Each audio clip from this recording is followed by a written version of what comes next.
దేవుని నామమునకు మహిమ కలుగును గాక. Heavenly light ministries global prayer tower ఆధ్వర్యంలో జరుగుతున్న ఉదయకాలపు స్తుతి ఆరాధన కుడికు మిమ్మల్ని అందరినీ ప్రేమపూర్వకంగా ఆహ్వానిస్తున్నాను. మరి కొన్ని రోజుల నుంచి ప్రియమైన శిష్యుడు, రొమ్మున ఆనుకున్న శిష్యుడు, అపోస్తులుడైన యోహాను గురించి మనము ధ్యానిస్తూ వస్తున్నాం. ఆయన రాసిన యోహాను సువార్త పత్రికలలో నుంచి అద్భుతమైన విషయాలు మనం నేర్చుకుంటూ వస్తా ఉన్నాము. మరి ఈ దినము ఆయన రాసిన ఆ ఒక అద్భుతమైన సత్యము ఏంటంటే, ఈ దినపు అంశము జీవము, నిత్య జీవము. మరి ప్రభువులో జీవముందని, ఆ జీవము మనకు దయచేయబడిందని, అది మనను నిత్య జీవానికి తీసుకొని వెళ్తుందని ఆయన మాటల్లో నుంచి ఈ ఉదయకాలము మనం ధ్యానిద్దాము. ఆయన రాసినటువంటి యోహాను సువార్త, మరి యోహాను పత్రికలు మనం చూస్తే గనక 3 విషయాలు ప్రస్ఫుటంగా మనకి గోచరం అవుతాయి. ఒకటి, ప్రేమ, దేవుని ప్రేమ ఏమై ఉన్నది, ద లవ్ ఆఫ్ గాడ్. రెండవదిగా చూసినట్లయితే దేవుడే వెలుగై ఉన్నాడు, ద లైట్. మూడవదిగా చూస్తే లైఫ్, మరి వెలుగు తర్వాత జీవము. మరి ఆయన దేవుడు జీవమై ఉన్నాడు, దేవుడు వెలుగై ఉన్నాడు, దేవుడు ప్రేమై ఉన్నాడనే 3 గొప్ప సత్యాలని మరి యోహాను భక్తుడు తన యొక్క మరి ఆ యొక్క బోధనలలో, ఆయన రాసిన మరి ఆ యొక్క పత్రికలో గాని సువార్తలో గాని పొందుపరిచి అనేకమైన అద్భుతంగా వాటిని మన కొరకు రాసి ఉన్నాడు. ఈ దినము మనము ధ్యానించుకునే జీవము, నిత్య జీవం గురించి మనం ఆలోచిస్తే, అసలు జీవము అంటే ఏంటి? జీవం అంటే ఇప్పుడు ఈ దినము, ఈ ఉదయ కాలము మనమందరము ఊపిరి కలిగి ప్రాణప్రాప్తులుగా ఉండుట, ఊపిరి పీల్చుట కాదండి. ఇది ఆత్మలో జీవించుట. ఈ జీవము అనే రాయబడిన ఈ మాట మరి బైబిల్ గ్రంథము జీవము అనేది మొదటి అధ్యాయము ఆది కాండములో 2వ అధ్యాయంలో మానవుని ప్రభు నిర్మించినప్పుడు అతని నాసికారంధ్రముల్లో తన ఊపిరిని ఊదగా నరుడు జీవాత్మ ఆయను అనే రాయబడిన మాటలలో ఒకటి, ప్రాణము వచ్చింది మానవుడికి. రెండవదిగా ఆత్మ మరి అతనికి అనుగ్రహించబడింది, ఆత్మ. కానీ ఈ ఆత్మ ఏమైపోయిందంటే, మరి ఆ ఏదెను తోటలో వారు స్వేచ్ఛగా సంచరిస్తూ దేవుని యొక్క ఆత్మను కలిగి ఆదామవలు నడుస్తుంటుండగా, ఎప్పుడైతే వారు పాపము వారు చేసి ఉన్నారో అప్పుడు ఏమైపోయిందంటే, వారి ఆత్మలో చచ్చిపోయిన వారుగా అయిపోయారు. ఆదాము అవ్వలు ఆత్మలో మరణించిన వారుగా అయ్యారు.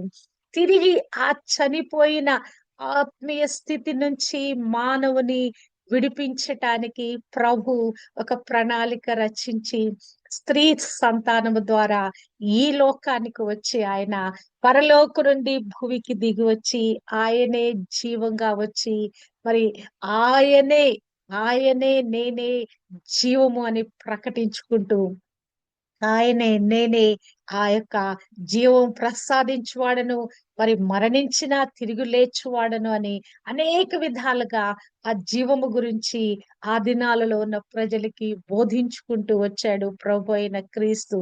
ఈ దినము ఆయన మాటల్లో నుంచి ఆ జీవం ఏమైనది, ఆ నిత్య జీవానికి మన ఎలా వారసులుగా చేశాడనేది యొక్క యోహాను సువార్త, యోహాను పత్రికల్లో నుంచి మనము నేర్చుకుందాము. ఆయనలో జీవముండెను, life is there in him. ఆయనలో జీవముండెను. అసలు ఈ జీవము ఎక్కడ నుండి మనకు ప్రసాదించబడిందంటే, యోహాను 1:4 ఆయనలో జీవముండెను. ఆయనే ప్రభు. ఈ జీవానికి ఆరిజిన్ ఎవరంటే గనక, ప్రారంభం ఎవరంటే గనక క్రీస్తు ప్రభు మరి లో జీవం ఉన్నట్లుగా రాయబడింది. అంతేకాదు, ఈ జీవము ఆయన ఎలా పొందుకున్నాడని మనము చూస్తే, హీ హిమ్సెల్ఫ్ ఈజ్ లైఫ్. ఆయన మరి ఆయనకై ఆయనే జీవము గలవాడై ఉన్నాడు. ఎలాగున మనం చూస్తే గనక 5:26లో, తండ్రి ఎలాగు తనంతట తానే జీవము గలవాడై ఉన్నాడో, అలాగే కుమారుడును తనంతట తానే జీవము గలవాడయుండుటకు కుమారునికి అధికారము అనుగ్రహింపచేసెను. అంటే తండ్రి జీవము గలవాడు. ఆయన, ఆయన ఆది అంతము లేనివాడు. ఆయన ఎవరు సృష్టించలేదు. ఆయన ఎల్లప్పుడూ జీవం కలిగిన వాడుగా ఉన్నాడు. అదే జీవము కలిగి ఉండటానికి కుమారుడైన క్రీస్తు కూడా అదే అధికారము ఇవ్వబడి ఉన్నది. కుమారుడును తనంతట తానే జీవము గలవాడై ఉండుటకు he himself is having that life. ఆయన కూడా అదే జీవము కలవాడై ఉండుటకు అధికారము పొందెను.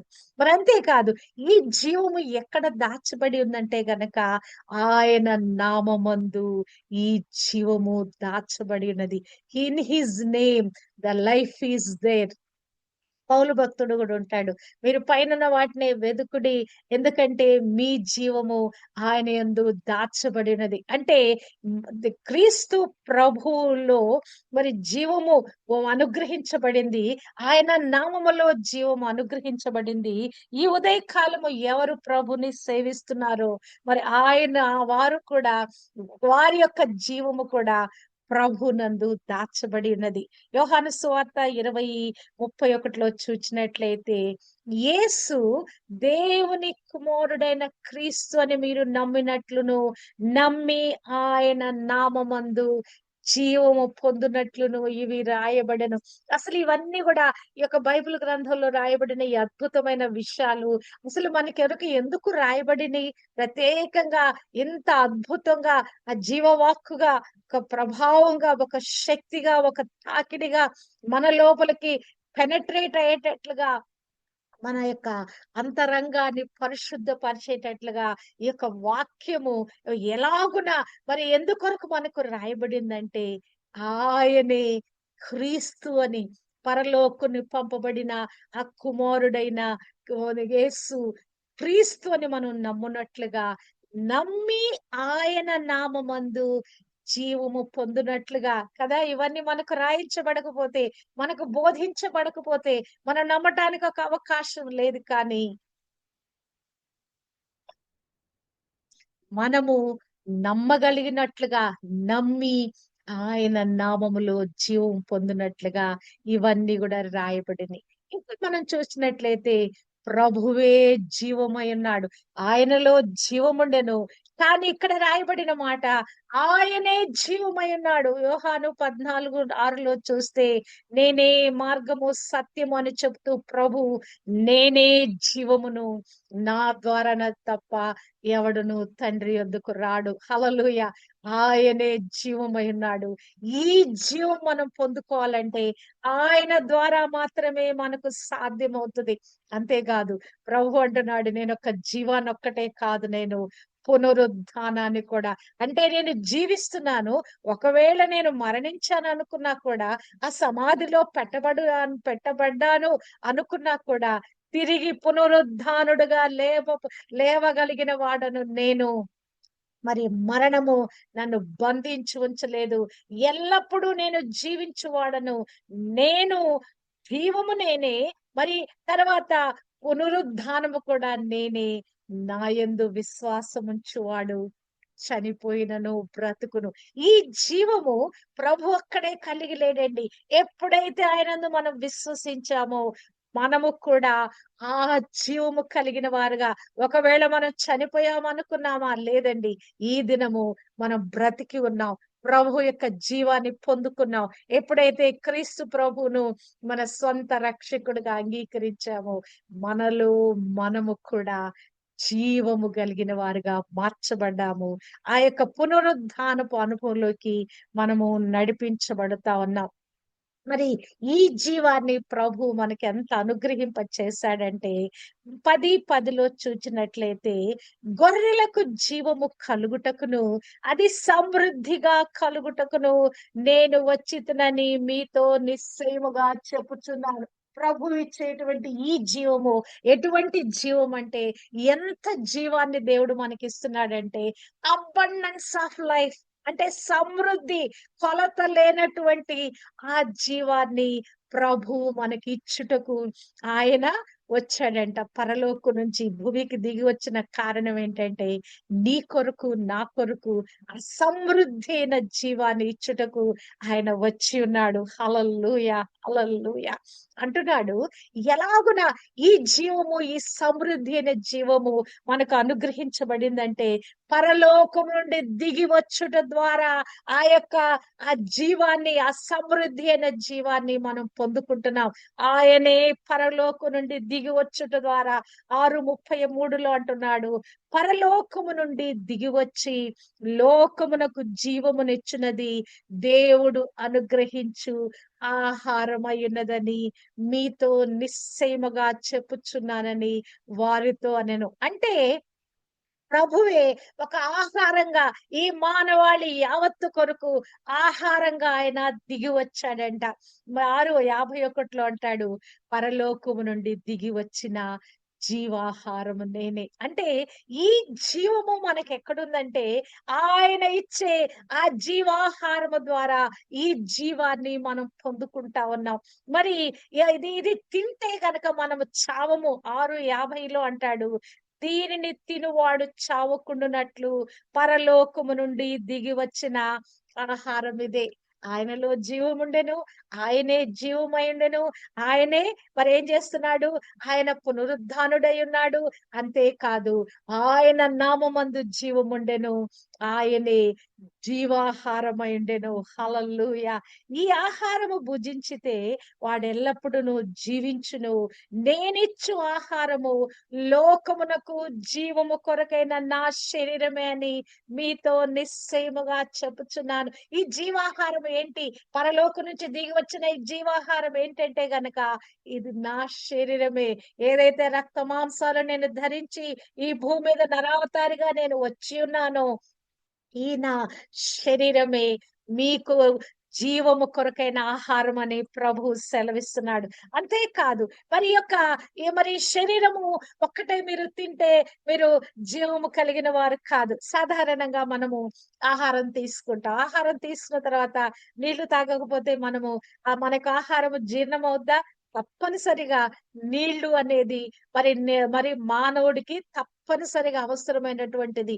ఆహారముతో పాటుగా నీళ్లు కూడా మనకు కావాలి గనక ప్రభు అంటున్నాడు 53లో, మనుష్య కుమారుని శరీరము తిని ఆయన రక్తము త్రాగితేనే కాని మీలో మీరు జీవము గలవారు కాదు. ఆయన ఒక శరీరం ఒక్కటే ఆయన మనకొక్కటి ఇవ్వటం వల్ల ఆయన దానితో పాటుగా శరీరముతో పాటుగా ఆయన మన కొరకు తన రక్తాన్ని కూడా అనుగ్రహింప చేశాడు.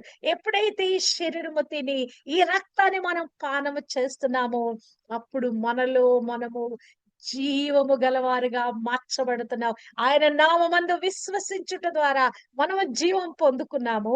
ఈ జీవము గల వారుగా మనం మార్చబడటానికి ఆయన శరీర రక్తాలలో మనం పాలిభాగస్తులు అవుతున్నాము. అంతేకాదు ఈ యొక్క శరీరాన్ని, రక్తాన్ని మనము తింటుంటూగా 57లో అంటున్నాడు, జీవము గల తండ్రి నన్ను పంపెను గనక నేను తండ్రి మూలముగా జీవించుచున్నట్టే నన్ను తినువాడును నా మూలముగా జీవించును.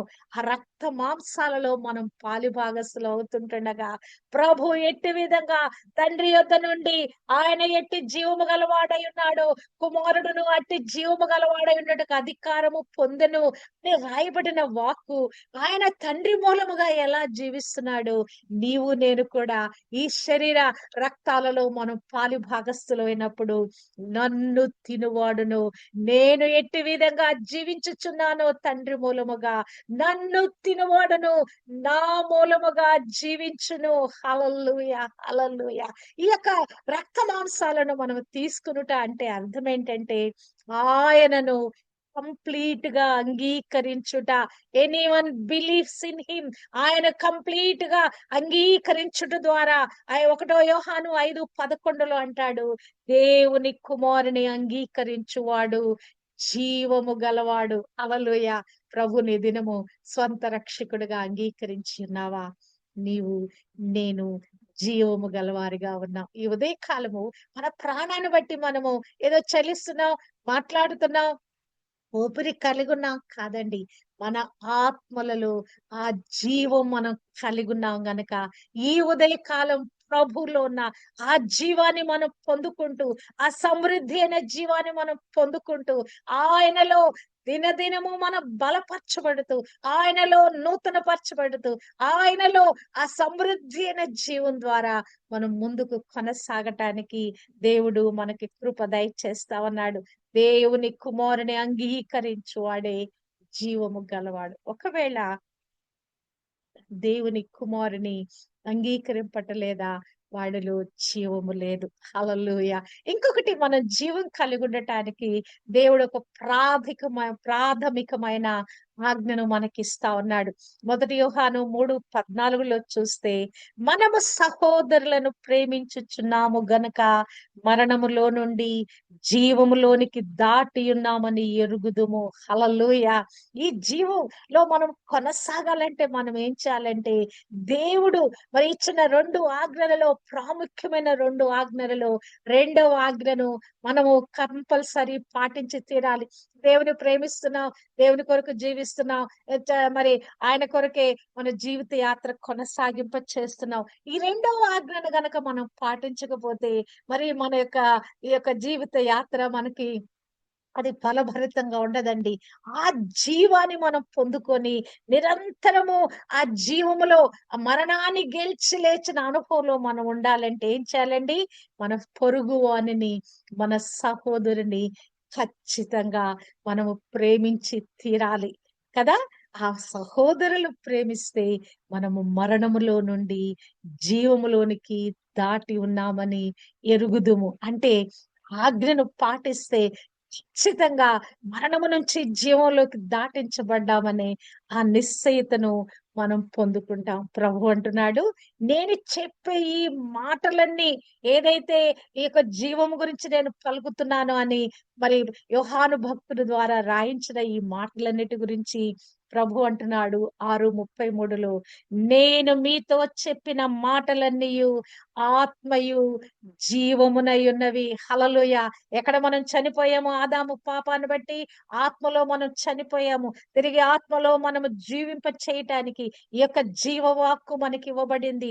ఈ జీవవాక్కు ఆయనే వాక్యముగా ఆదియందు వాక్యముండెను, వాక్యము దేవుడైండెను, శరీరధారిగా కృపా సత్య సంపూర్ణుడిగా మన యొద్దకు వచ్చెను. హల్లెలూయా! మన మధ్య నివసించెను. యోహాను 1:14లో మరి ఈ మాటలు రాయబడి ఉన్నాయి. కనుక ఈ వాక్యము రాయబడిన ఈ యొక్క జీవవాక్యము ఏమైనదంటే, నేను మీతో చెప్పే మాటలు ఆత్మయు జీవమునైనవి. అంటే ఆత్మతో నింపబడిన జీవం కలిగిన మాటలుగా ప్రభు వాటిని మనకు అనుగ్రహింప చేశాడు. మరి ఇది మనం జీవం కలిగి జీవించుట. ఓకే. మనం ప్రభువులో జీవిస్తున్నాం ఇప్పుడు. మరణము నుంచి జీవంలోకి దాటింపబడ్డాం.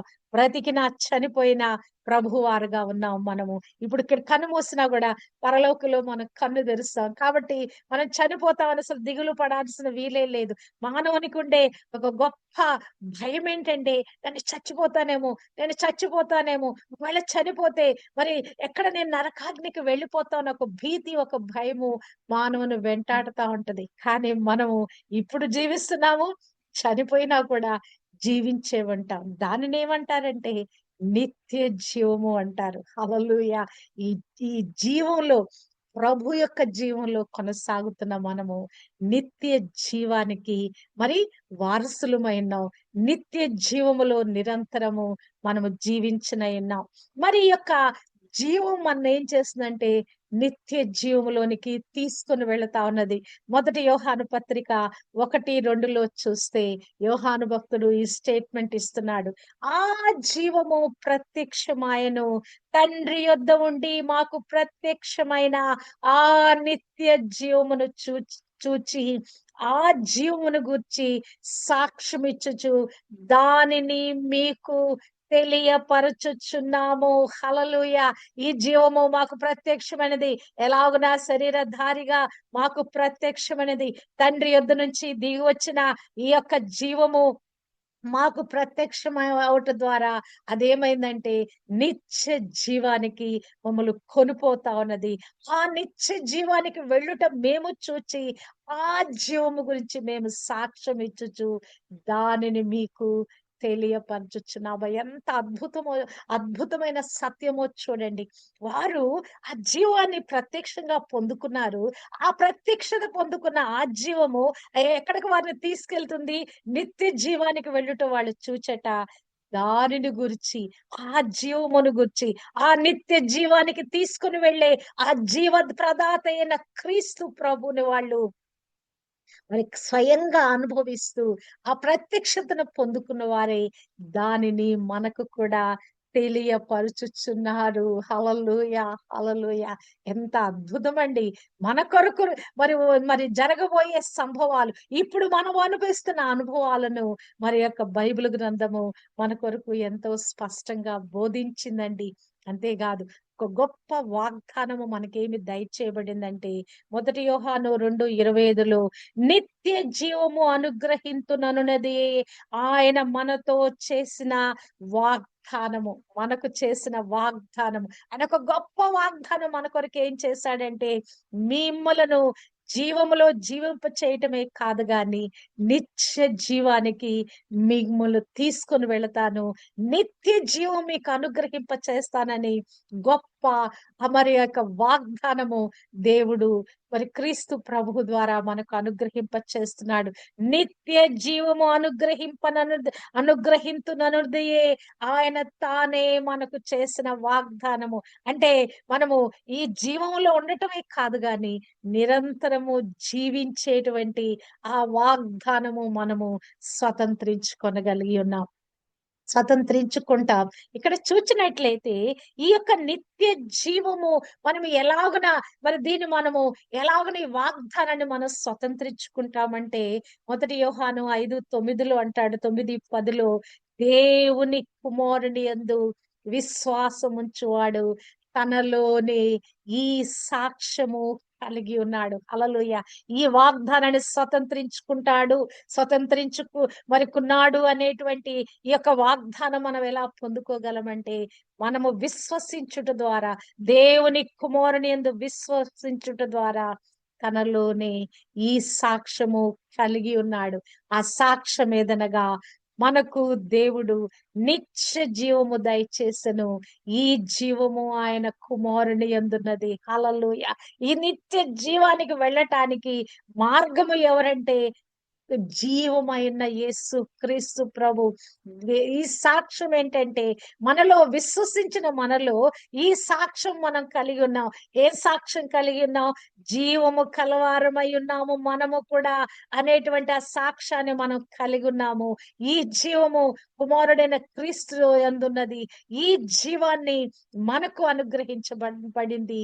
ఈ జీవము ద్వారా మనము నిత్య జీవానికి వెళుతూ ఉన్నాం. హల్లెలూయా! అసలు ఈ నిత్య జీవం గురించి మనం ఆలోచిస్తే ఎలా దీన్ని మనం అర్థం చేసుకోగలం? ఈ నిత్య జీవము.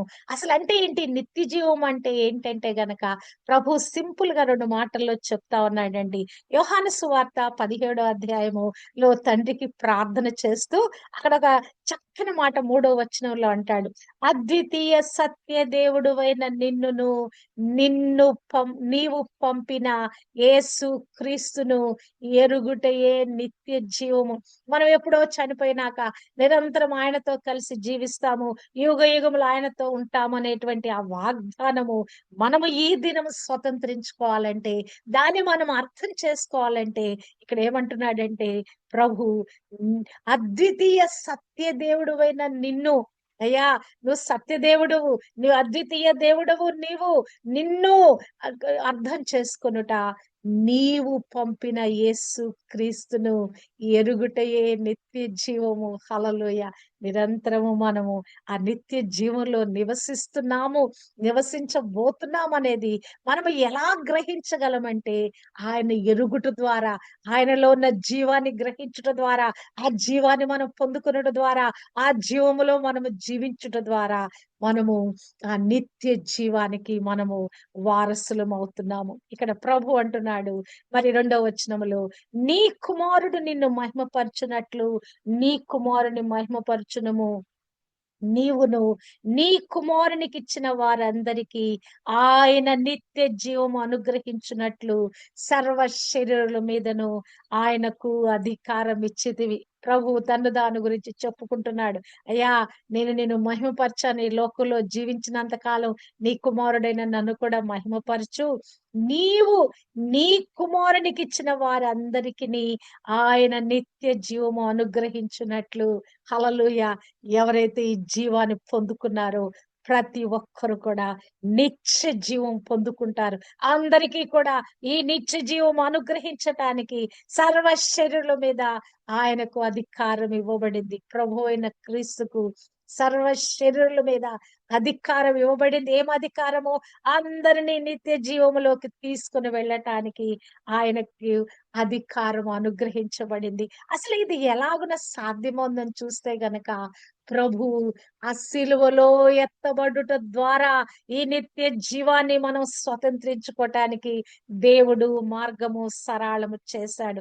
3:15 యోహానులు అంటాడు భక్తుడు, అరణ్యములో మోషే సర్పమును ఎలాగు ఎత్తెనో అలాగే విశ్వసించు ప్రతివాడును నశింపక ఆయన ద్వారా నిత్య జీవం పొందునట్లు మనుష్య కుమారుడు ఎత్తబడవలెను. హల్లెలూయా. మనుష్య కుమారుడు, ఆ మోషే, ఆ యొక్క సర్పము మరి ఎవరెవరినైతే కాటు వేసిందో ఆ కాటు ద్వారా చనిపోతా ఉన్నారు ప్రజలు. తండ్రి యొద్ద దేవుని యొద్ద మొరపెట్టగా, ఇదిగో మోషే ఒక ఇతర సర్పాన్ని చేసి ఎత్తైన స్థలములో పెట్టు, దాని వైపు ఎవరు తేరి చూస్తారో ఆ కాటు పొందిన వారందరూ కూడా తిరిగి బ్రతుకుతారని మరి అక్కడ మోషేకి సెలవిచ్చిన మాట. పాపం అనే కాటు వేయబడిన ఈ మానవాళి కూడా ఎప్పుడైతే ఆ శిలువలో ఎత్తబడిన క్రీస్తు వైపు చూస్తారో నిత్య జీవం పొందునటానికి, మనమందరం కూడా ఆ నిత్య జీవంలో ఉండటానికి, ఈ లోకంలో మనం నశించిపోకుండా, మన ఆత్మలు నశించిపోకుండా ఉండాలంటే ఎత్తబడిన శిలువలో ఎత్తబడిన ఆ ప్రభు వైపు మనం చూడగలిగితే ఈ పాపపు కాటు వేయబడిన ఈ మానవాళి రక్షింపబడుద్దండి. అలాగే విశ్వసించు ప్రతివాడు, ప్రభు నా కొరకు చనిపోయాడు, ఆ శిలువలో ఆయన బలియాగమయ్యాడు అని ఎవరు నమ్మగలిగి ఉన్నారో అలాగే విశ్వసించు ప్రతివాడును నశింపక ఆయన ద్వారా నిత్య జీవం పొందినట్లు మనుష్య కుమారుడు ఎత్తబడవలెను. మనుష్య కుమారుడు ఎత్తబడ్డాడు. ఆయనందు విశ్వసించే మనము ఆయన ద్వారా నిత్య జీవం పొందుకోవటానికి మనము అర్హత, కృప మనం పొందుకున్నామండి. అసలు ఎలాగన ఈ నిత్య జీవం పొందుకోవాలంటే మనకు కేవలం ఒకే ఒక సింప్లెస్ట్ థింగ్ కావాలండి. ఆయన చేసిన ఆ యొక్క శిలువ మరణ పునరుత్థానాలు యందు మనం విశ్వసించగలిగితే చాలు. మరి యోహాను సువార్త 3:16లో చాలా ఒక గొప్ప వాగ్దానము మానవాళికి ఇవ్వబడింది. ఏంటది? దేవుడు ఈ లోకాన్ని ఎంతో ప్రేమించాడని చెప్తూ ఆయనకు కుమారుడుగా, అద్వితీయ కుమారుడిగా పుట్టిన వాని యందు విశ్వాసముంచు ప్రతివాడును నశింపక నిత్య జీవం పొందినట్లు ఆయనను అనుగ్రహించెను. అసలు ప్రభు మన కొరకు అనుగ్రహించబడ్డాడండి. ఒక కుమారుడుగా, ఒక రక్షకుడుగా, ఒక విమోచకుడుగా, మనల్ని నిత్య జీవానికి తీసుకొని వెళ్ళువాడుగా ఆయన మనకు అనుగ్రహించబడ్డాడు. హల్లెలూయా. ఒక ఈవిగా, ఒక వరంగా ఆయన మనకు అనుగ్రహించబడ్డాడు. ఆయనను మనం విశ్వసించుట ద్వారా ఆ నిత్య జీవానికి మనం వెళ్తాం. కేవలం విశ్వాసం అనే పెట్టుబడి పెడితే చాలు, మనము ఆయన నిత్య జీవములో మనము కూడా పాలిభాగస్తులై ఉంటాం. 3:36లో అంటాడు, కుమారుని యందు విశ్వాసముంచువాడే నిత్య జీవము గలవాడు. మనకు అనుగ్రహించబడిన ఆ క్రీస్తు ప్రభుని మనము విశ్వసించుట ద్వారా మనము నిత్య జీవానికి వారసులం అవుతున్నాం. ప్రభు అంటున్నాడు 5:24లో, నా మాట విని నన్ను పంపిన వాని యందు విశ్వాసముంచువాడు నిత్య జీవము గలవాడై ఉన్నాడు. తండ్రి గురించి చెప్పాలంటే క్రీస్తు ప్రభువు తప్ప ఎవరూ లేరండి. పరలోకం నుంచి దిగి వచ్చిన వాడు ఆయనే. తండ్రి గురించి సమస్తం ఎరిగిన వాడు ఆయనే. ఆయన వచ్చి చెప్తా ఉన్నాడు, తండ్రి ఏది బోధించాడో, ఏది నాకు చూపించాడో అదే నేను చేస్తా ఉన్నాను. నన్ను పంపిన వాని యందు విశ్వాసం ఉంచువాడు, ఎవరైతే నా నామములో తండ్రి యొద్ద విశ్వాసం ఉంచుతున్నారు వారందరూ కూడా నిత్య జీవము గలవారు. వారు విశ్వసించుట ద్వారా వారికి కలుగుతున్న గొప్ప కృప ఏంటంటే వాడు తీర్పులోనికి రాక మరణములో నుండి నిత్య జీవములోనికి దాటి ఉన్నాడని మీతో నిశ్చయముగా చెప్పుచున్నాను. ఈ దినం మనము అందరి వలె ఆ తీర్పులో నిలబడే వారము కాదు. హల్లెలూయా! మనమందరం కూడా తీర్పు నుండి జీవములోనికి, నిత్య జీవములోనికి, మరణము నుండి జీవములోనికి, నిత్య జీవములోనికి మనము దాటించబడ్డామండి. ఎప్పుడైతే ప్రభువును మనం అంగీకరించి బాప్తీసు అనుభవంలోకి వెళ్ళి పరిశుద్ధాత్మ నింపుదల ద్వారా మనం ఎప్పటికప్పుడు నింపబడతా ఉన్నాము. మన ఆత్మ నూతన పరచబడతా ఉందో, ఈ సమృద్ధి అయిన జీవాన్ని మనం పొందుకుంటా ఉన్నాము. మనకిక చావు లేదండి. మరణము నుండి జీవంలోనికి దాటించబడి నిత్య జీవానికి మనం వెళ్తున్నాము. 6:41 అంటాడు, కుమారుని చూచి ఆయన యందు విశ్వాసముంచు ప్రతి వాడును నిత్య జీవము పొందుటయే నా తండ్రి చిత్తము. అంత్య దినమున నేను వానిని లేపుదును. హల్లెలూయా! కుమారుడైన క్రీస్తు ప్రభుని, సిలువలో వేలాడుతున్న క్రీస్తు ప్రభుని చూచి విశ్వసించుట ద్వారా ప్రతి వాడు నిత్య జీవము పొందుటే నా చిత్తం అనేది. ఎవరిని చూచి మనము ఆ యొక్క విశ్వాసం పెట్టాలండి?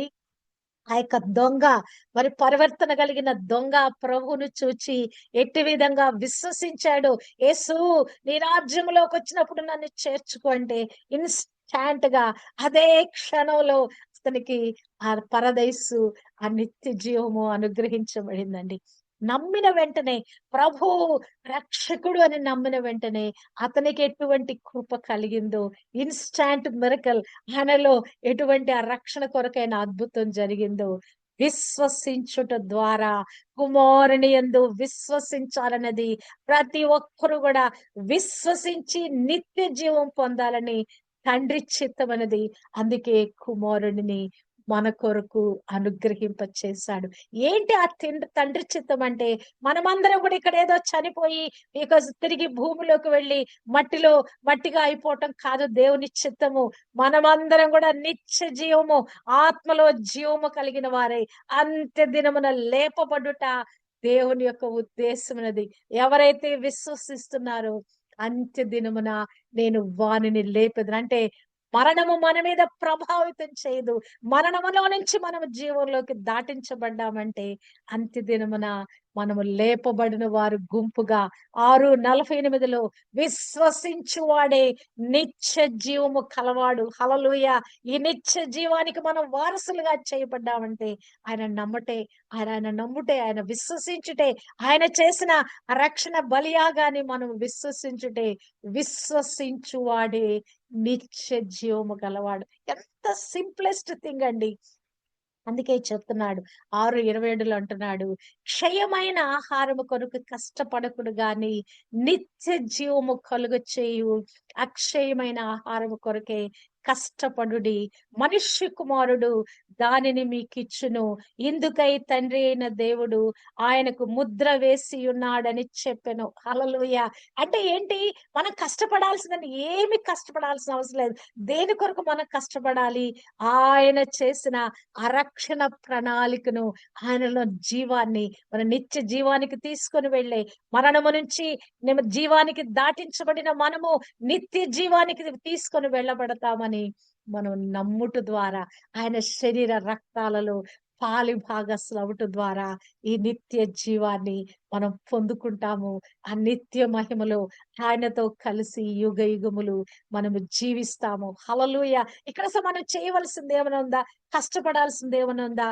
ఈ లోకంలో ఏదో మనం పూజలు చేసి, పునస్కారాలు చేసి, దేవుని మెప్పించడానికి రకరకాల ప్రయత్నాలు చేసి, ఆ యొక్క నరకం నుంచి తప్పించబడటానికి ఎన్నో విధాలుగా ప్రయత్నించటం కాదండి. కేవలము రక్షణ కార్యము జరిగించిన ప్రభువుని విశ్వసించుట ద్వారా మనుష్య కుమారుడు దానిని మీకిచ్చును. దీని కొరకు తండ్రి అయిన దేవుడు ఆయనకు ముద్ర వేసి ఉన్నాడు. అంటే ఇది ఖచ్చితంగా ఏదైనా ఒక రాజ అధికారం, ఒక ఆర్డర్ పాస్ అయిందంటే ఏం చేస్తారండి? ఆ సీల్, ఆ ముద్ర వేస్తారు. ముద్ర వేస్తే దాన్ని ఎవరు మార్చలేదు. అదొక గవర్నమెంట్ ఆర్డర్‌గా, జీవోగా పాస్ అయిందంటే దాని మీద మరి ఆ యొక్క వారి సంతకం కంటే కూడా సీల్ ఎంతో ప్రాముఖ్యమైనదండి. సంతకం చేసినా అది పనికిరాదు. సంతకం చేసిన తర్వాత అక్కడ ముద్ర వేయబడితేనే అది అధికారికంగా రిలీజ్ చేయబడింది. ఇక్కడ తండ్రి అయిన దేవుడు కూడా ఈ మాటకు మీకు నిత్య జీవము కుమారుడు ద్వారా అనుగ్రహించబడింది అనే మాటను ఆయన ముద్ర వేసి ఉన్నాడంట. అది ఖచ్చితంగా నెరవేర్చబడు కార్యమని మరి తండ్రి యొక్క ముద్రతో ఈ మాట మనకు బయలుపరచబడింది. హల్లెలూయా. మొదటి యోహాను 5:12 కూడా దేవుని కుమారుని నామమందు విశ్వాసముంచు మీరు నిత్య జీవము గలవారని తెలుసుకున్నట్లు నేను ఈ సంగతులను మీకు రాయిచున్నాను. హల్లెలూయా. ఆయన కుమారుని నామమందు మీరు విశ్వసించగలిగితే చాలు. మీరు నిత్య జీవానికి వారసులైపోయారని మీరు తెలుసుకోవాలని, మీరు గ్రహించాలని, ఆ నిత్య జీవంలో కొనసాగాలని మీ కొరకు ఈ సంగతులను నేను రాయిచున్నాను. హల్లెలూయా. అసలు ఇవన్నీ కూడా మనకి ఎలా అర్థమైనవి అంటే గనక యోహాను 10:27 అంటున్నాడు, ప్రభు నా గొర్రెలు నా స్వరము వినును, నేను వాటిని ఎరుగుదును, అవి నన్ను వెంబడించును. హల్లెలూయా. 28 అంటున్నాడు, నేను వాటికి నిత్య జీవం ఇచ్చుచున్నాను గనక అవి ఎన్నటికి నశింపవు, ఎవడును వాటిని నా చేతిలో నుండి అపహరింపడు. హల్లెలూయా. ఈ జీవం పొందుకున్న మనము, నిత్య జీవానికి వారసులమైన మనము ఏం చేయాలండి? ఆయననే వెంబడించాలి. ఆ గొర్రెల వలె నా గొర్రెలు నా స్వరము వినును, నేను వాటిని ఎరుగుదును, అవి నన్ను వెంబడించును. అవన్నీ నీ స్వరము వినవు, అన్ని ఏ మాత్రము వెంబడించవు. ఎవరిని వెంబడిస్తాయండి? ఆ నిత్య జీవానికి తీసుకొని వెళ్ళి ఆ జీవ ప్రదాత అయిన జీవాన్ని మనకు అనుగ్రహింప చేసిన ఆ ప్రభుని మనం ఆయన స్వరము వినుట ద్వారా, ఆయన వెంబడించుట ద్వారా మనం ఎన్నటెన్నటికీ నశించమండి, ఎన్నటెన్నటికీ మనము నిత్య జీవులో మనం ఉంటాము. అవి ఎవడును వాటిని నా చేతిలో నుండి అపహరింపడు. దుష్టుడైన సాతాను అనేకమైన స్ట్రాటజీతో ఏర్పరచబడిన వారిని సహితము మోసం చేయడానికి వాడు వస్తున్నాడండి ఈ లోకంలో. వాడి ట్రాప్ లో మనం పడొద్దు. ఈ విశ్వాసలో మనం కొనసాగాలి. ఈ జీవం పొందుకున్న మనము నిత్య జీవానికి వారసులమని గ్రహించిన వారమై ఎల్లప్పుడూ ప్రభు స్వరం వింటూ ఆయనని మనం వెంబడించవలసిన వారమై ఉన్నాం. ప్రభు ఒక హెచ్చరిక మనకు చేస్తున్నాడు. 12:25 అంటున్నాడు, తన ప్రాణమును ప్రేమించువాడు దానిని పోగొట్టుకొనును, లోకములో తన ప్రాణమును ద్వేషించువాడు నిత్య జీవము కొరకు దానిని కాపాడుకొనునని మీతో నిశ్చయముగా చెప్పుచున్నాను. ఈ లోకంలో అనేకమైన వాటి మీద మనం మనసు పెడతాం. ఈ లోకల ఆస్తులు, అంతస్తులు, అధికారము, పదవులు, ఇంకా లోకంలో చాలా ఈ ఫ్లెష్ డిజైర్స్, వీటన్నిటిని గనక మనం ప్రేమించామా ఏమైపోతాం? మనం పోగొట్టుకుంటామండి. నిత్య జీవాన్ని మనం పోగొట్టుకుంటాం. ఈ ప్రాణాన్ని, ఈ శరీరాన్ని మనం సుఖపరచాలని, ఈ శరీరాన్ని సంతృప్తి పరచాలని, ఈ ఫ్లెష్ కొరకు మనం జీవించామా? ఆ నిత్య జీవాన్ని మనం పోగొట్టుకుంటాం. ఈ ప్రాణాన్ని, ఈ లోకంలో ఉన్నటువంటి ఈ యొక్క ఫ్లెష్ డిజైర్స్ అన్నిటినీ మనము ద్వేషించకపోతే నిత్య జీవానికి మనం వెళ్ళలేమండి. ఆ నిత్య జీవాన్ని మనం కాపాడుకోవాలంటే ఈ యొక్క ప్రాణాన్ని మనము ద్వేషించే వారిగా, అంటే ఈ ఫ్లెష్ డిజైర్స్ ని మనము జయించగలిగే వారుగా ఉన్నప్పుడే ఆ నిత్య జీవంలోకి మనం వెళ్ళగలమండి. హల్లెలూయా. ఇక్కడ మరొకసారి నరహంతకుడుగా మీరు ఉండిపోతా ఉన్నారు. ఆ జీవాన్ని మీరు పోగొట్టుకుంటున్నారు. కారణం ఏంటంటే సహోదరుని మీద మీరు కోపపడుతున్నారు, సహోదరుని మీరు ద్వేషిస్తా ఉన్నారు. అబ్బా చూడండి, ప్రభు ఈ ప్రాముఖ్యమైన ఆజ్ఞను, నన్ను ప్రేమించండి, నన్ను వలె మీ పొరుగు అని ప్రేమించండి, మీరు నిత్య జీవానికి వారసులుగా కావాలి అంటే గనక ఖచ్చితంగా సహోదరుని ప్రేమించి తీరాల్సిందే. సహోదరుని నువ్వు ద్వేషించావా, నీవేమైపోతావు అంటే నరహంతకుడుగా మార్చబడతావు, నిత్య జీవమును నీకు తీసివేయబడుద్దని ప్రభు మరొకసారి 1 యోహాను 3:15 చెప్తున్నాడు. అసలు నరహంతకులు అంటే ఏంటి కదా? కత్తిపోటు వంటి మాటలతో మనుషుల్లో గుచ్చగలం మనం. అంతేకాదు, మనుషులు మనము ద్రోహి అని చెప్పువాడు నరకాగ్నికి లోనగును, సహోదరుని చూచి వ్యర్థుడా అని చెప్పువాడు మహాసభకు లోనగును, కోపపడు ప్రతివాడు విమర్శకు లోనగును. యోహాను మత్తయి 5:22. అంటే ఏంటి? ఈ సహోదరుడి మీద ఎటువంటి ద్వేషం మనం పెట్టుకున్నా, ఏ విధమైన కినుకు పెట్టుకున్నా, ఏ విధమైన ఆయాసం పెట్టుకున్నా, ఆ ప్రేమించే స్థితి మనం లేకపోతే గనక ఏమైపోతాం మనము? నాశనంలోకి వెళ్ళిపోతాం. ఆ నిత్య జీవాన్ని మనం పోగొట్టుకుంటాం. ఎందుకు ఈ పని చేయాలి? ప్రేమించుటలో తప్పేముంది? ఎదుటి వారిని క్షమించుటలో మనకే కదా ఉపయోగము. మీరు ఎదుటి వారిని క్షమించిన యెడల మీ పాపాలు క్షమించబడును కదా. క్షమాపణ అనేది ఎంత ఈజీగా చేయొచ్చండి. ఎందుకు ఈ ఆయాసాలు పెట్టుకోవాలి మనము? ఎందుకు ఆ సమస్య పెట్టుకోవాలి? ఎందుకు ఈ అసూయలు మనం పెట్టుకోవాలి? ప్రభును పోలి జీవిస్తే ఆ నిత్య జీవానికి వెళ్ళిపోతాం కదా. ఎందుకు సహోదరులు ద్రోహి అని పిలవాలి కదా. సహోదరుని మరి తర్వాత వ్యర్థుడా అని ఎందుకు మనం చెప్పాలి? వాళ్ళ మీద మనం కోపం, ఆయాసం ఎందుకు పెట్టుకోవాలి? మనము నిత్య జీవులోకి వెళ్ళటానికి, వారిని ప్రేమించటానికి మనం ప్రయత్నిద్దామండి. ప్రభు మన ప్రేమించటం బట్టి మన కొరకు తన సమస్తాన్ని ఇచ్చి వేసుకున్నాడు. ఆయన మనం క్షమించి ఉన్నాడండి. మనం ఈ దినము పాప క్షమాపణ పొందుకొని అసలు పాపమే చేయలేదంటే ఎంత స్వేచ్ఛగా, ఎంత హ్యాపీగా, ఎంత హాయిగా బ్రతికేస్తా ఉన్నాం కదా. నీతిమంతులుగా ఈ లోకంలో ప్రభు కొరకు మనం జీవిస్తున్నామంటే మనం క్షమించబడ్డాం. మనము క్షమించబడటానికి కారణం ఏంటంటే we have to forgive our fellow brethren. హల్లెలూయా. ఎదుటి వారిని మనం క్షమించినప్పుడు మన పాపాలు క్షమించబడతాయి. మరి యొక్క గొప్ప వాగ్దానం ప్రభు మన కొరకు ఏమిచ్చాడంటే యోహాను 4:14 నేనిచ్చు నీళ్లు త్రాగువాడెప్పుడును దప్పిగొనడు. నేను వానికిచ్చు నీళ్లు నిత్య జీవమునకై వానిలో ఊరడి నీటి బుగ్గగా ఉండునని ఆమెతో చెప్పిన సమరయ స్త్రీతో ప్రభు మాట్లాడుతూ చెప్తున్నాడు. నేనిచ్చే నీళ్లు ఏదైతే నిత్య జీవము మీలో నిరంతరము జీవము కలిగిన వారే నిత్య జీవం అనేది మీలో ప్రవహిస్తూ ఉండాలంటే ఆ ఊరడి నీటి బుగ్గ మీలోనే నేను పెట్టి ఉన్నాను. నేనిచ్చే నీళ్లు మీరు తాగాలంటే ఎక్కడి నుంచి అది వస్తుందంటే మీ కడుపులో నుంచి ఆ జీవజల నదులు ప్రవహిస్తాయి. మీలోనే ఊరడి నీటి బుక్కున్నది. నిత్య జీవము మీలోనే మీరు కలిగి ఉన్నారు. నన్ను అంగీకరించడం ద్వారా ఆ జీవం మీరు పొందుకున్నారు. ఆ జీవం మిమ్మల్ని ఏం చేస్తుందంటే ఒక నీటి బుగ్గగా మిమ్మల్ని చేసింది. అందులో నుంచి నీరు ఎలా నిరంతరం కూడా ప్రవహిస్తానే ఉన్నది. హల్లెలూయా. మీరొక నీటి బుగ్గగా ఉన్నారు. పరమగీతములు 4:15 ఇక్కడ మరి యొక్క ప్రాణేశ్వరి మరి ప్రాణేశ్వరితో మాట్లాడుతూ నా సహోదరి, నా ప్రాణేశ్వరి, నీవు ఉద్యాన జలాశయము, ప్రవాహ జల కూపము, లెబానోను పర్వత ప్రవాహము. అసలు ఈ ప్రవాహం మనలో ఎలాగుందంటే ఒక ఉద్యాన జలాశయముగా ఉందంట, ప్రవాహ జల కూపం ఉందంట, లెబానోను పర్వత ప్రవాహం ఉందంట కదా. నదులు ఎక్కడి నుంచి ప్రవహిస్తాయండి?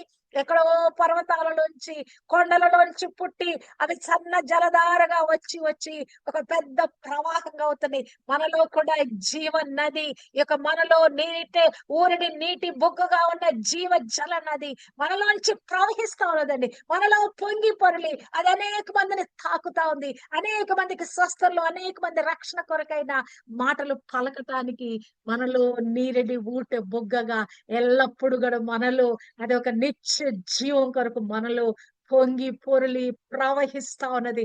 Let we be filled by the power of Holy Spirit గా ఎప్పుడైతే నిత్య జీవం అనే ఈ యొక్క అభిషేకాన్ని మనం పొందుకుంటామో అది నీటి బుగ్గగా ఉండి మనలో నుంచి గొప్ప ప్రవాహంగా బయలు వెళతా ఉన్నదండి. హల్లెలూయా. లేఖనముల యందు మీకు నిత్య జీవము కలదని వాటిని తలంచుచు వాటిని పరిశోధించుచున్నారు. అవి నన్ను గూర్చి సాక్ష్యం ఇచ్చుచున్నవి. 5:39-40 చూచినట్లయితే ఈ నిత్య జీవం ఎక్కడుందని మనం వెతుకుతుంటే గనక ఎక్కడి నుంచి మనకు దొరికిందండి? లేఖనములు, రాయబడిన ఈ లేఖనంలో నుంచి ఇవి మనకు దొరుకుతా ఉన్నాయి. వీటిని మనం ఏం చేయాలి? పరిశోధించాలి. వాటిని మనము పరిశోధించినప్పుడు ఈ వాక్యాలు ఒక సాక్ష్యంగా మనకు ప్రస్ఫుటంగా మనకి అర్థమవుతా ఉంటాయి. అయితే మానవులు అనేక మంది జీవము కలుగునట్లుగా ఆయన వద్దకు రాలేకపోతున్నారు కదా. తండ్రి యొక్క చిత్తము ప్రతి ఒక్కరికి నిత్య జీవము దయచాలని తండ్రి చిత్తం అనేది చాలా మంది ఈ జీవము యొద్దకు రావటానికి ఇష్టపడలేదు. యోహాను భక్తుడు ఒక అద్భుతమైన సత్యం ఇక్కడ రాస్తున్నాడండి. మొదటి యోహాను 5:20 చూస్తే గనక, మనము దేవుని కుమారుడైన యేసు క్రీస్తునందున్న వారమై సత్యవంతుని అందున్నాము, ఆయనే నిజమైన దేవుడును నిత్య జీవమునై ఉన్నాడు. హల్లెలూయా. ఎవరండి ఆయన? ఆయనే నిజమైన దేవుడును నిత్య జీవమునై ఉన్నాడు. తండ్రి యొద్ద నుంచి నిత్య జీవాన్ని పొందుకున్న ఆయన ఈ దినము ఎలా ఉన్నాడంటే, ఆయనే నిజమైన దేవుడును నిత్య జీవమునై ఉన్నాడు. హల్లెలూయా. హల్లెలూయా. చాలా సార్లు యేసుక్రీస్తు ప్రభు కేవలం కుమారుడే, ఆయన దేవుడు కాదని ఒక వాదన ఈ ప్రపంచంలో ఉంది. ఒకరోజు ఒక ఆఫీసులో ఒకళ్ళు నన్ను అడిగారనమాట. క్రీస్తు ప్రభు దేవుని కుమారుడని మాకు తెలుసు, ఆయన దేవుడని వాక్యం చూపించమని నాతో సవాలు చేశారు. ఇక నేను కూర్చొని దాన్ని ధ్యానిస్తా ఉన్నాను, పని చేసుకుంటున్నాను, ధ్యానిస్తున్నాను. ప్రభా, నువ్వు దేవుడు అని ప్రత్యేకమైన ప్రస్ఫుటంగా నీవు దేవుడు అని, క్రీస్తు ప్రభు దేవుడని ఎక్కడన్నా రాయబడిందేమో నాకు బయలుపరచు ప్రభు అని నేను మరి దేవుని ధ్యానిస్తూ ఆఫీస్ లో కూర్చున్నానండి. ఆల్ ఆఫ్ సడన్ నాకు ఈ వాక్యము దేవుడు నాకు ఫ్లాష్ గా నాకు నా హృదయంలోకి పెట్టాడు. హల్లెలూయా. ఈ మాట నాకు జ్ఞాపకం వస్తా ఉన్నది. ఆయనే నిజమైన దేవుడు, ఆయనే నిజమైన దేవుడు. యోహాను పత్రికల గురించి ఆ పత్రికలు నాకు చూపిస్తా ఉన్నాడు. మొదటి యోహాను పత్రిక నాకు కనిపిస్తా ఉన్నది. వెంటనే వెదికాను అక్కడే కూర్చొని. మరి నా బైబిల్ బ్యాగ్ లో ఉన్న బైబిల్ తీసుకుని నేను వెతికితే ఆఖరి అధ్యాయంలో 20వ వచనంలో, ఆయనే నిజమైన దేవుడును నిత్య జీవమునై ఉన్నాడనే ఆ మాటలు నాకు అద్భుతకరంగా దేవుడు గోచరింప చేశాడు. ఆయన నిజమైన దేవుడని ప్రకటించటానికి, వారికి వాక్య ఆధారంతో రుజువు చేయటానికి దేవుడు నాకు కృప దయచేశాడు. హల్లెలూయా. ఆయన ఎక్కడ ఉన్నాడండి? ఆయన నిత్య జీవమైనాడు. ఆయన మరి పురాతన కాలం మొదలుకొని శాశ్వత కాలం వరకు ఉండే దేవుడు. అబ్రహాము పుట్టక మునిపే నేను ఉన్నానని సెలవిచ్చిన దేవుడు. మరి యోహాను 17:5 అంటాడు, తండ్రి లోకము పుట్టక మునుపు నీ యొద్ద నాకు ఏ మహిమయుండెనో ఆ మహిమతో నన్ను మహిమపరచయ్యా అని చెప్తూ 16:28 అంటాడు, నేను తండ్రి యొద్ద నుండి బయలుదేరి లోకమునకు వచ్చి ఉన్నాను, మరియు ఈ లోకాన్ని విడిచి తండ్రి యొద్దకు వెళుతున్నానని చెప్పిన ఆయన మార్కు 16:19 రాయబడిన మాట. ఈలాగున ప్రభు అయిన యేసు వారితో మాట్లాడిన తర్వాత పరలోకమునకు చేర్చుకొనబడి దేవుని కుడి పార్శ్వమున ఆసీనుడయ్యను. హల్లెలూయా. ఆ మహిమాన్వితుడైన ప్రభు, తానే జీవమైన ప్రభు, ఆ జీవం మనకు ప్రసాదించిన ప్రభు, ఆ నిత్య జీవానికి వారసులుగా చేసిన ప్రభు, నిత్య జీవంలో మీరుంటారని నిశ్చయంగా ఆ మాటకు ముద్ర వేసి ఆ నిత్య జీవం గురించి నొక్కి వక్కాణించిన దేవాది దేవుడు మరి ఈ ఉదయకాలం మనతో మాట్లాడుతున్నాడు. ఆయన తండ్రి నా కుడి పార్శ్వన ఆసీనుడై ఉన్నాడు కదా. ప్రభు ఈ దినము కూడా జీవించి ఉన్నాడండి. ఆయన నిరంతరము జీవించువాడు, నేను నిత్య జీవము కలిగి ఉన్నవాడు ఆయన. నీవు నేను విశ్వసించామా? విశ్వసించుటానే పెట్టుబడి పెట్టగలిగితే చాలు, మనం కూడా నిత్య జీవానికి వారసులం అయిపోతాం.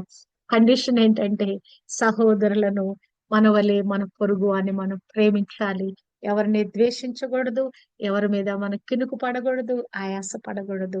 ఇలాగున ప్రభువులోన్న జీవాన్ని పొందుకుంటూ నిత్య జీవానికి వారసులుగా చేయబడిన మనము, మనలో ఊరడి నీటి బొగ్గుగా ఉన్న జీవ జలమైన క్రీస్తు ప్రభుని అనేక మందికి మనం పంచిపెట్టుదుము గాక. ఈ లోకంలో దేవుని కొరకు వెదుకుచున్న వారి దాహం తీర్చటానికి, వారు కూడా తండ్రి ఆశించిన విధంగా తండ్రి చిత్తములు అందరూ అంత్య దినాన లేపబడాలని, అందరూ కూడా ఆ నిత్య జీవానికి వారసులు కావాలని ఆ యొక్క తండ్రి అభిలాషను మనం నెరవేర్చువారిగా, మరి మనకిచ్చినటువంటి ఇన్స్ట్రక్షన్ ఈ లోకంలో మరి మన ప్రాణాన్ని మనం ద్వేషిస్తూ మరి ఏదైతే నిత్య జీవానికి మనము వారసులమైనామో దానిలో కొనసాగటానికి దేవుడు తన కృప మనకు అనుగ్రహింప చేయును గాక. దేవాది దేవునికే మహిమ కలుగును గాక.